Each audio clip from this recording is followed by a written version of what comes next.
오늘은 러브버그 얘기를 해보겠습니다. 정식 이름은 붉은 등 우단 털파리지만 짝짓기한 채로 붙어 다니는 모습 때문에 붙여진 러브버그라는 이름이 더 익숙하죠. 다들 작년 여름 기억하실 겁니다. 등산로돌이 까맣게 보일 정도로 빼곡히 붙어 있었고 등산객 옷에도 차 앞유리에도 들러붙었습니다. 6월 중순, 지금부터 한 달 뒤면 다시 그 장면이 시작이 될 텐데요. 그런데 올해는 좀 다릅니다. 정부가 처음으로 성충이 나오기 전 유충부터 잡기 시작했습니다. 제가 따라가 본 곳은 인천 계양산 정상이었습니다. 등산로를 1시간쯤 걸어 올라가니까 국립생물자원관 연구진이 자리를 잡고 있었습니다. 정상을 기준으로 900제곱미터씩 모두 9곳을 정해놓고 낙엽층에 액체를 뿌리고 있었습니다.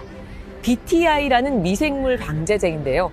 익숙하지 않으실 텐데 좀 쉽게 말하면 모기 유충 잡을 때 오래 써온 약입니다.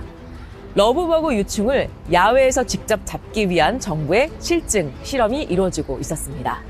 그런데 여기서 의문이 하나 생기죠. 러브버그, 사람을 무는 것도 아니고 또 병원균을 옮기는 것도 아닙니다. 그런데 왜 이렇게까지 해야 하느냐라는 거죠. 산 중턱에서 만난 시민 이야기부터 들어보시죠. 그 개체 수가 너무 많아서 사실 조금만 파리 같은 정도면은 괜찮은데 너무 많고 몰려다니고 이래서 좀 쓰레기처럼 보이는 경우도 많았던 것 같고, 그리고 일단 생긴 게 너무 징그럽게 생기기도 했고 몸에 막 달라붙기도 하고 이러면서 불쾌감을 더 주는 것 같기도 하더라고요. 자, 문제는 양입니다. 한두 마리면 익충일 수 있습니다. 유충은 낙엽을 분해하고 또 성충은 꽃가루 바지에 도움을 주는 곤충으로 알려져 있습니다. 하지만 수천 마리, 수만 마리가 한꺼번에 도심에 나타나면 얘기가 완전히 달라집니다. 서울시가 시민 1000명에게 물어봤더니 10명 중 9명이 러브버그에 혐오감을 느낀다고 답했습니다. 민원도 늘었습니다. 서울시에 접수된 러브버그 관련 민원은 2022년 4,400여 건에서 2024년 9,200여 건으로 2배 넘게 늘었습니다. 작년엔 5,200여 건으로 좀 줄긴 했는데 그걸로 안심하긴 어렵습니다.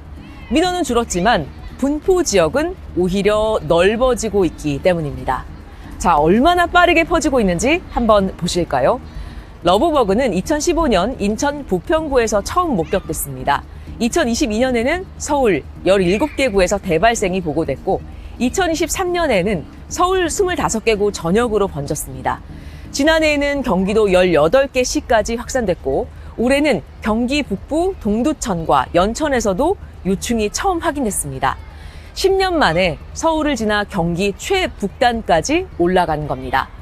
그래서 정부도 방식을 바꿨습니다. 그동안에는 빛에 모이는 성충을 잡는 광원 포집기 위주였다면 이제는 한 발 더 나아갔습니다. 성충이 된 뒤에 잡는 게 아니라 성충이 되기 전 유충 단계에서 줄여보겠다는 거죠.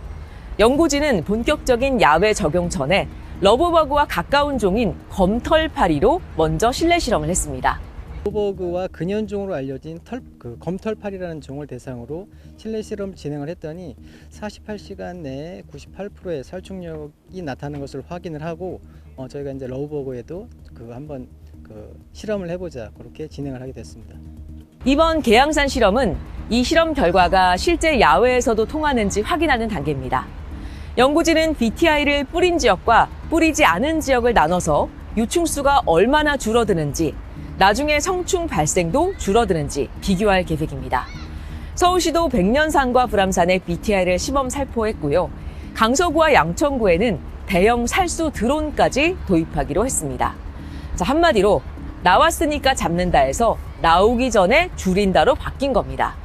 그런데 정부가 이렇게까지 움직이는 데는 또 다른 이유가 있습니다. 자, 이 벌레 정확히 어디서 왔는지 추적해봤더니 우리가 알던 것과 좀 달랐습니다. 다들 러브버그 하면 미국 플로리다의 그 벌레 떠올리시잖아요. 자동차 앞에 유리를 뒤덮는다는 그 벌레 말이죠.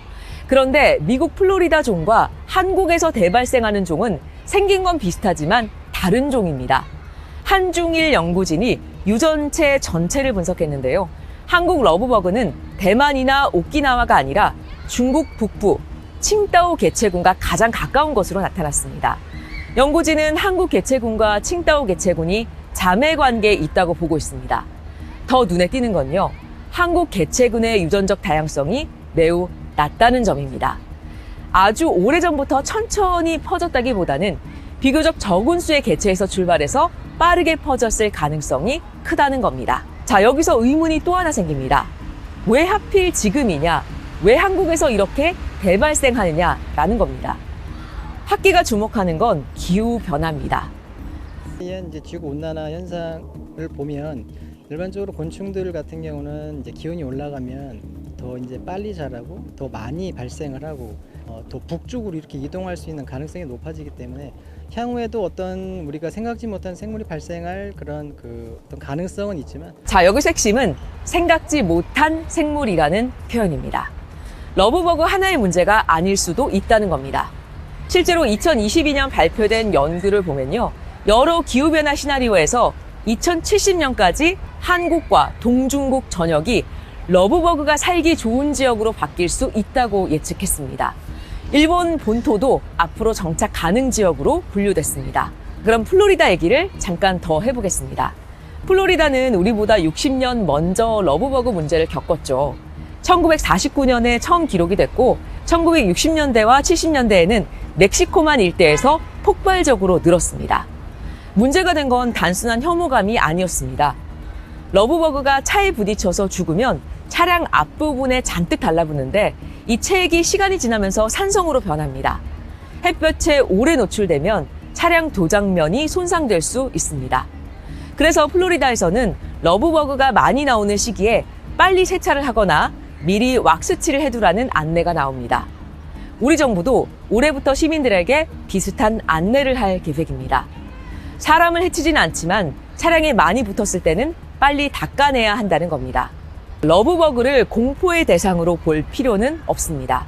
하지만 도심에서 짧은 기간에 대량 발생하고 또 분포 지역이 계속 넓어지고 있다면 체계적인 관리는 필요하겠죠. 기후에너지환경부는 도심에서 대발생하는 곤충을 법정 관리종으로 지정하는 방안도 검토하고 있습니다. 시민이 도심에서 처음 보는 외래곤충을 마주하는 일 점점 늘고 있습니다. 여름 불청객이라기보다 이제는 기후 외래종에 가까운 문제일 수 있습니다. 기후위기 속의 러브버그는 끝이 아니라 시작일지도 모릅니다.